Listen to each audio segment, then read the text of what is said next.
YouTuber బచ్చలకూర Joseph alias Raavan episode చూస్తుంటే చాలా ఆశ్చర్యంగా కనిపిస్తుంది. ఒకటే నేరం, గొలుసుకట్టు కేసులు. తొలుత హైదరాబాద్ నుంచి పిఠాపురం తీసుకొచ్చారు.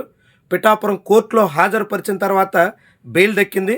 దాంతో వెంటనే కాకినాడ సర్పవరం పోలీసులకు అప్పగించారు.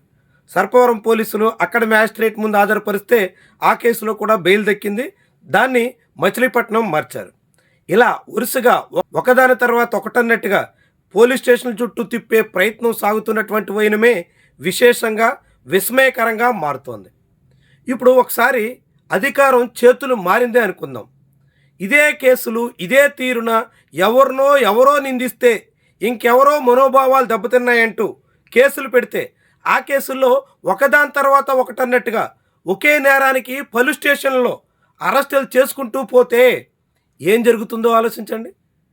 ప్రశ్న రావణ్ అనేటువంటి వ్యక్తి ఇలాంటి కేసులకి సిద్ధమై ఉన్నట్టుగా కనిపిస్తోంది. పోలీస్ స్టేషన్ల వద్ద, కోర్టుల ముందు అతని బాడీ లాంగ్వేజ్ చాలా క్లియర్గా చాటుతోంది. ఇలాంటి కేసులు నాకు లెక్కే కాదు అనేటువంటి చందాన ఆయన హావభావాలు ఉన్నాయి. మరి అలాంటి ఒక వ్యక్తి ఈ వరుస కేసుల పరంపర ఇప్పటికే 3 కేసులు, ఇక ఆ తదుపరి ఎన్ని ఉంటాయో ఎవరికీ అంతూ పొంతూ లేదు. వాటిని ఎదుర్కోవడానికి సిద్ధపడవచ్చు. కానీ ఒక సాధారణ పార్టీ అభిమాని తన నాయకుడి మీద అభిమానంతోనో కాకుంటే ఎదుటి పార్టీ నాయకుడి తీరు మీద వ్యతిరేకతతోనో సోషల్ మీడియాలో నోరు జారితే కాకుంటే ఎక్కడి నుంచో వచ్చినటువంటి పోస్ట్ని ఫార్వర్డ్ చేస్తే ఆ తర్వాత అధికారం మారిన తర్వాత ఇలాంటి కేసులు తెర మీదకి తీసుకొస్తే వాళ్ళందరూ ఏం కావాలా?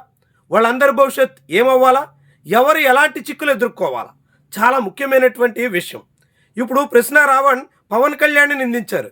కానీ పవన్ కళ్యాణ్ కన్నా అతని అభిమానుల మనోభావాలు దెబ్బతిన్నాయి అనే బ్యాచ్ బయలుదేరింది.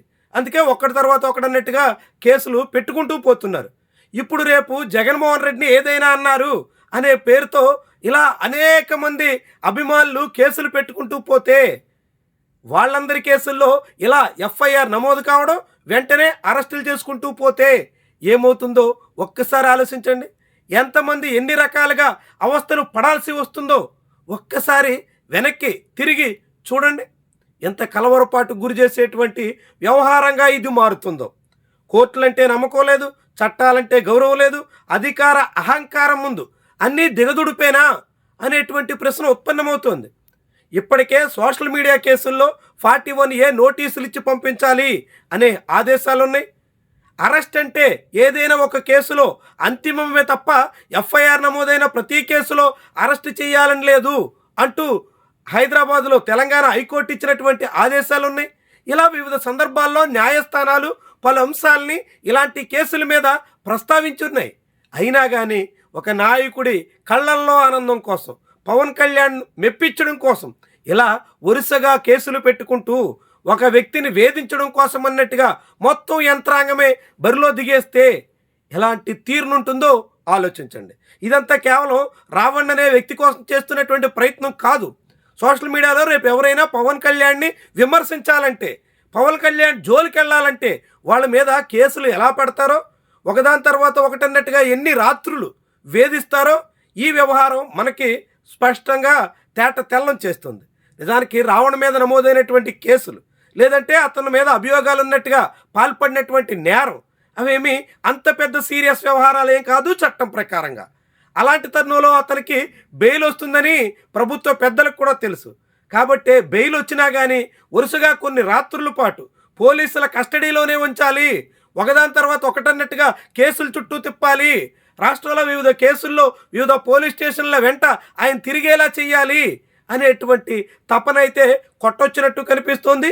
ఇదే పరిస్థితి, ఇదే చందాన ఈ మాదిరిగానే రేపు అధికారం మారిన తర్వాత మరొక ప్రభుత్వం ఎవరైనా గద్దెనెక్కి ఇలాంటి ఆనవాయితీని కొనసాగిస్తే ఎంతమంది బలైపోతారో, ఏ తీరున అవస్థలు పడతారో, ఎన్నెన్ని ఇక్కట్లు ఎదుర్కోవాల్సి వస్తుందో ఆలోచిస్తేనే కలవరం కలుగుతోంది. ఇలాంటి పరిస్థితి ప్రజాస్వామ్యంలో ఏ ఒక్కరికి శ్రేయస్కరం కాదు. రావణ్ అనే వ్యక్తిని నేరానికి పాల్పడినందుకు గాను పిఠాపురం పిఎస్లో కేసు పెట్టారు. ఆ కేసులో అతనికి బెయిల్ వచ్చింది.